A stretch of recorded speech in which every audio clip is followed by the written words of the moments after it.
So let's get going with section 3 of module 3, and that's going to be building credibility through experience, positioning yourself with story based trust. So let's talk about authority. Authority isn't about flexing credentials, it's about demonstrating experience in a way that builds emotional credibility. And here's what I mean by that.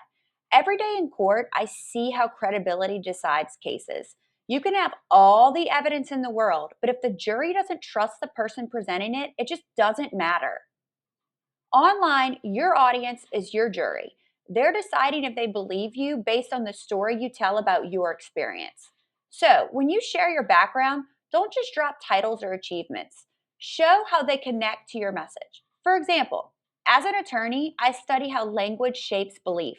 I've seen juries change their minds because of one sentence.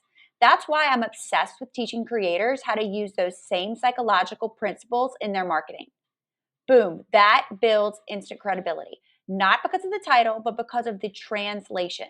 You're showing them, I've lived this, blah, blah, blah, I cannot talk. I have lived this. I have tested this. I know it works.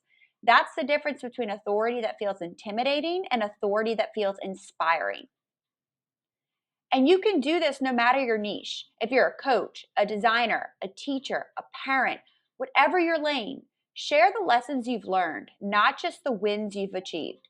People respect results, but they relate to resilience. So when you talk about your experience, tell it like this. Here's what I learned the hard way. Here's what I noticed after doing this for years. Here's what finally clicked after getting it wrong 10 times. That, my friends, is story based authority, and it's far more powerful than a list of credentials.